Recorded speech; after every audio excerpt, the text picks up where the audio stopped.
Congrats. Thank you. We'll start with an opening statement. Go to questions for the players afterward.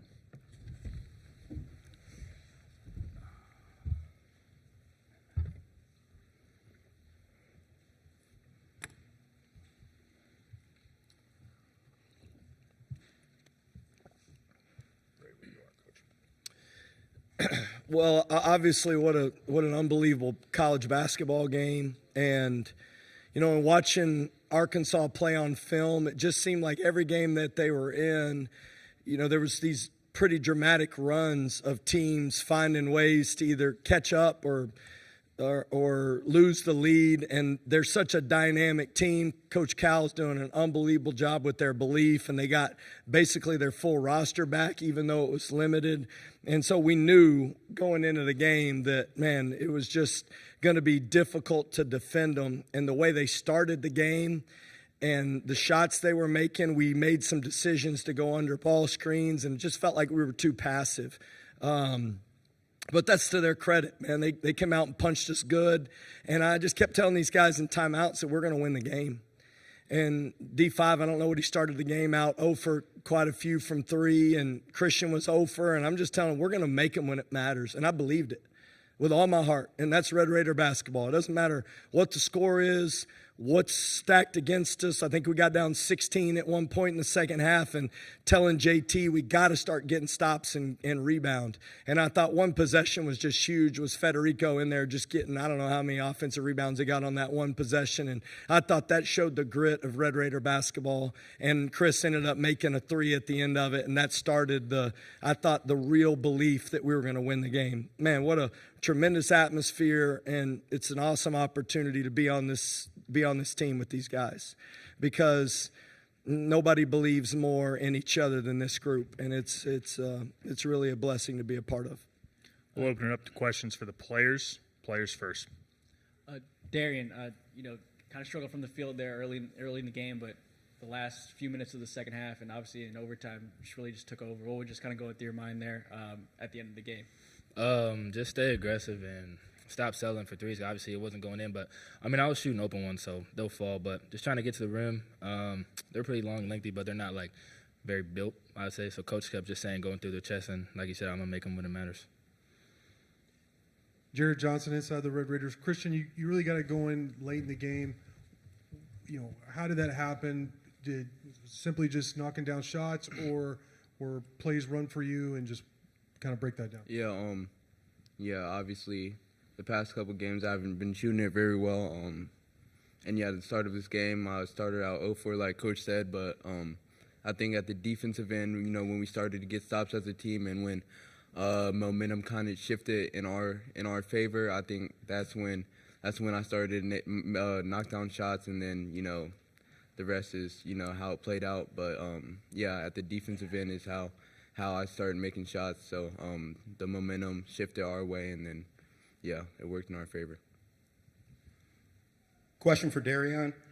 How does it feel to represent and come through clutch like that, just 90 minutes away from where you grew up at in Sacramento? It was great. I got about 30 to 40 family and friends here, so it was just great to see their faces. Being so far away from home, they don't get to come to a lot of games, so just having everybody there felt good. But these guys are my family, my extended family, so it just felt good. Jackson Fuller, Southwest Times Record. Christian, your coach kind of talked about it, the offensive rebounds. Could you feel on the sideline maybe the belief, not only just how it got you guys closer on the scoreboard, but maybe momentum-wise? How big were those offensive rebounds in the second half? Yeah, they were huge. Like Coach said, Fetty had I don't know how many offensive rebounds in that one possession, and I think we got 4 shots and then ended with a layup. So I think that's what kind of started the party, and then shots weren't falling, so we knew we had to make a point to go rebound our misses, because it was such a big lead we had to overcome. So we had to get offensive rebounds, defensive rebounds, and yeah, that's kind of what kept us in the game, and then it proved big for us at the end. Darian, Ron Krejcik from the San Francisco Chronicle. I know this game is still fresh, but what do you think about Saturday against Florida, and how much does the way you won tonight maybe fuel you for Saturday? Obviously, it's a really good team, and they're 1 seed for a reason, and you never know how the game's going to go, so can't really compare games. Just got to see how it goes. But we got to come out and be the more aggressive team, be the toughest team. Further questions from the room for the players? Hey, Darian, how much did early in the season, St. Joe's the opportunity, a shot rimmed out, but then Houston made that big shot. How much did those opportunities play a role in you being able to step up tonight? I played a lot, honestly, because obviously I was mad. I was missing him. But my teammates and coach just kept telling me we're going to make him down the line, and he's going to rock with me whether I make or miss it. So just seeing it come to fruition and be good in this big moment is really cool. Hi, Ryan Leong, Broadcast Sports Media. Question for both you gentlemen. You guys are down by 16 points about almost halfway through the second half. How did you guys know that you would be able to come over an almost insurmountable lead like that? Yeah, in the huddle, coach kept saying, we're going to find a way to win this no matter how much we were down. I think it was like 16 with like 10 minutes left or something. And yeah, as a team, we kind of, had that look like we're not losing this game no matter what. No matter if it's, defensive, offensive rebounds we got to get, defensive rebounds, steals. I know, we had to find a way to make it happen, and at the end we did. So that was. Yeah, we just wanted to play our hardest. I mean, if we would have just rolled over and let them beat us by 30, season would have been over, and none of us wanted that. So we're like, let's give it our best shot, and what happened happened.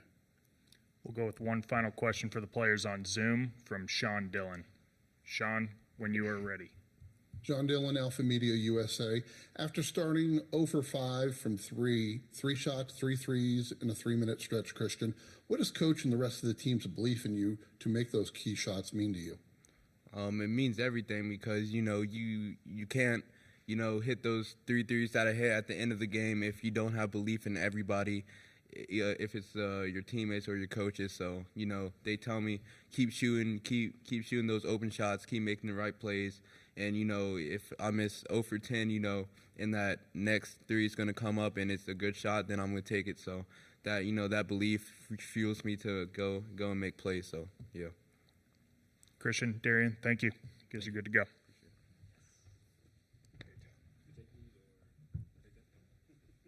I'll bring it to you. No, we're keeping you guys got one more to play. We'll open it up to questions for Coach McCaslin here. Grant, Nathan Candler from the San Jose Mercury News. John Al Davis felt like the whole game up until late in the second half was really getting to the line. He was getting to the line. He was hitting some threes, but he didn't have a made basket or made points after the 4:43 mark of the second half. I mean, what was just the game plan to kind of stop him late?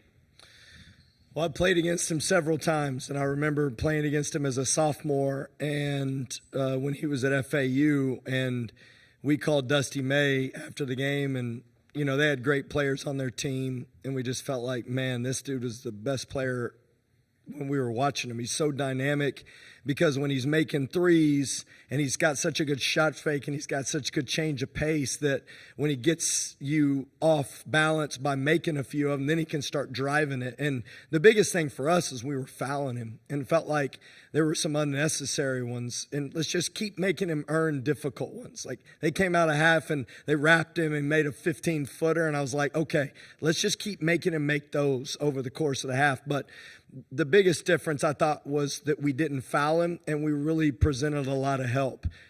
JT Toppin, Federico, and Darian Williams providing a lot of gap help was what I thought slowed him down in the second half and limited his opportunities to get clean looks. Jackson Fuller, Southwest Times Record.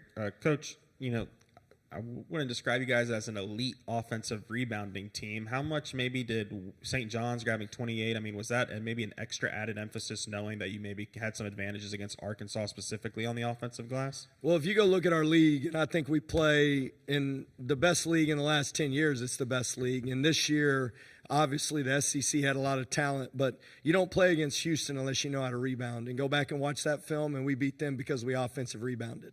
And that's against one of the best rebounding teams in the country. So we feel like our only opportunity when you shoot it this good and you spread people out, you got to go get it. I remember, how about the rebound that Darian Williams missed, and then he went down there and got the jump ball underneath, like his urgency to win this game. And I'll tell you what it boils down to. These guys just want to win, man. And if we tell them that we're not making and we got to go get offensive rebounds and we got to do it, I thought Kevin Overton's offensive rebound was huge. That was maybe the one that got pitched out, that got Christian going.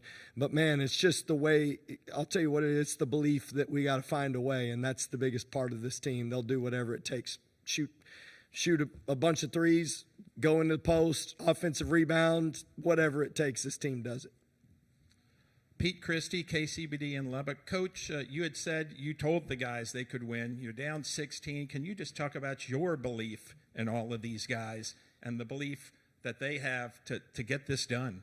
Well, when you can score like we can, and JT was good in stretches, but he wasn't playing his best basketball. And then you look up and he's got 20 and 9. You know what I mean? But those baskets he made at the end, we knew we could get him going. If we could ever just find a way to get it close enough and get enough stops, we just have so much offensive talent, and we played so bad to start the game offensively.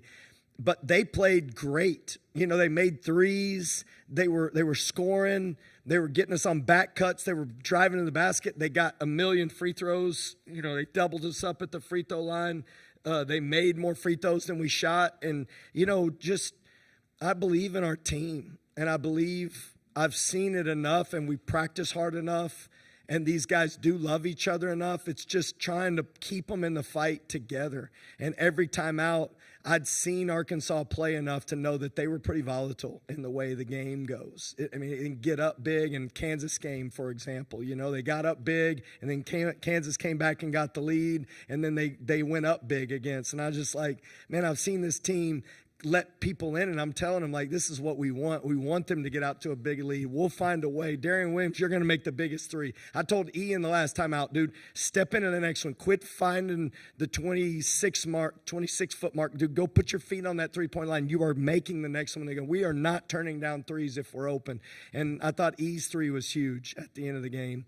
And give them credit, though, because they're a resilient group, too. And they're in the Sweet 16 for a reason. And they had such a great finish to the season. But I did have a great amount of belief that we would win this game no matter what the score was as the game went on.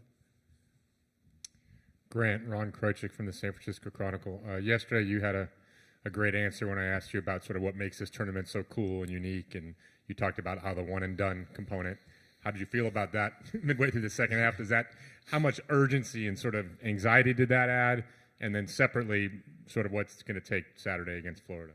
Well, I'll tell you, it shows a lot about Christian Anderson's calmness as a freshman, because we put the ball in his hands in the middle of the floor several times, and he just delivered. You know, he really did. 22 points, but what he talks about up here, when you hear him, he had no turnovers, but what he talks about up here is like what he needed to do defensively. It's just such a cool experience as a coach to know that when the game's on the line, such an offensive talent, but he thinks like, how do we get stops defensively? That's the core belief of what we do.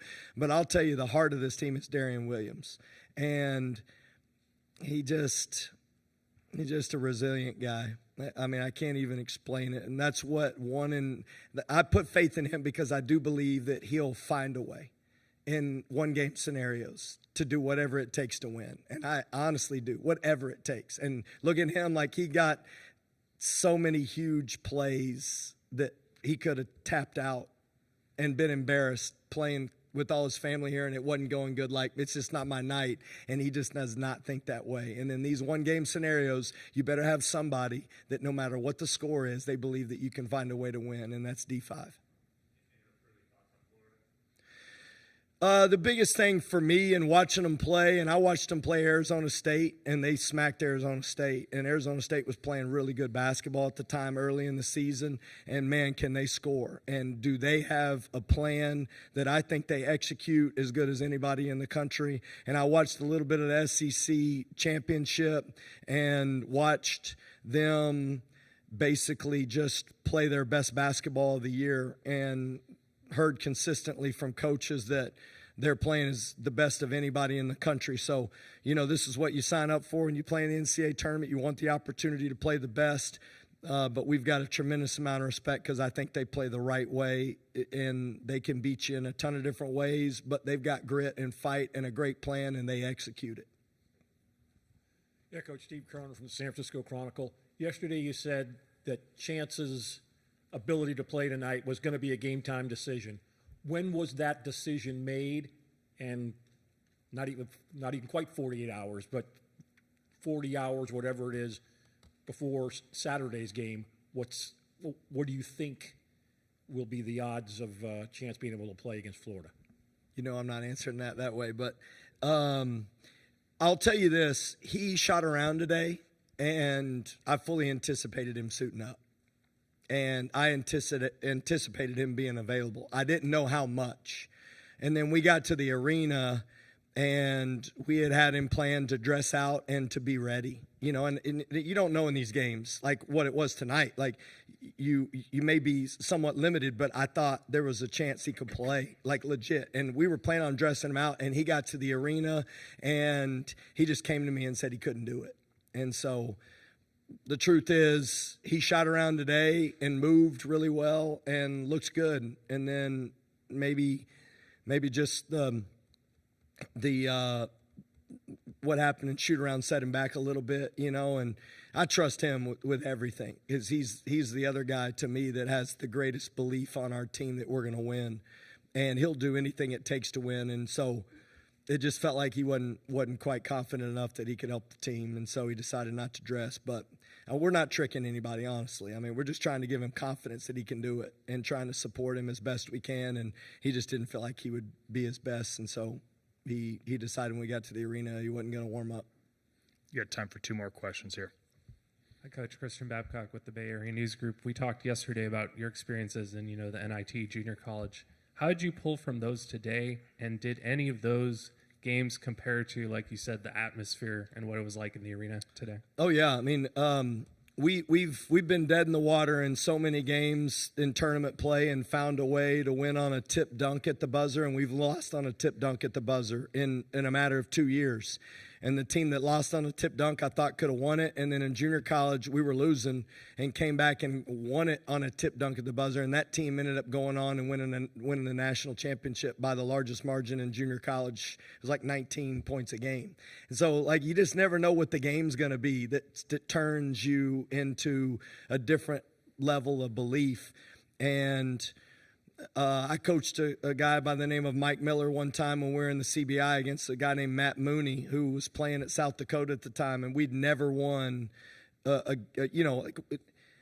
team that we inherited at North Texas, we went into the game and they had only lost like 2 games in 3 years or something. There's a bunch of seniors and they didn't win their tournament, and we played them in the CBI, and we had a guy named Mike Miller who was a lefty. And we're at shoot around the day of the game, and I told him he shot free throws sometimes right-handed and was square, and he hadn't been making anything. He made like 3 all year long. And I told him I was going to start him that night, and I wanted him to shoot threes right-handed. And he made 4 that night. And we won at South Dakota and went on to win the CBI. It's crazy. So I just think belief is really way more important than what people think.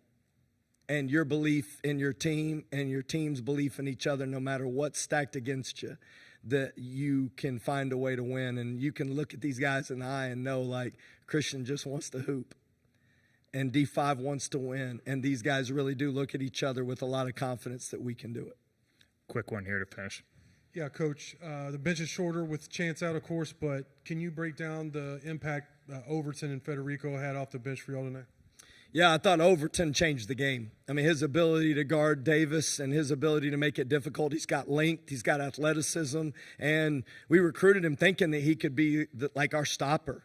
And just with the log jam, if you will, at the guard spot, and now he's just getting opportunity to kind of play into these roles and his effort defensively. But I love Federico because we're in a timeout and we had a hard time being level, and John L. Davis made that 3 right at the top of the key, and Fede wasn't level, and he came into that timeout and you thought he was the head coach. He was like, put me on him, I'm going to be level, he ain't scoring anymore. And I'm like, yeah, Fede. You know what I mean? If you're around Fede every day, he smiles, he's happy-go-lucky, he's so much fun to be around. In that huddle, he was Bob Knight, you know. I mean, he was live and in charge, and that was a huge opportunity for us to, I think, to get some stops and grit, and Fede really changed the momentum of our team defensively tonight. Coach, thank you. Thank y'all. Wreck 'em.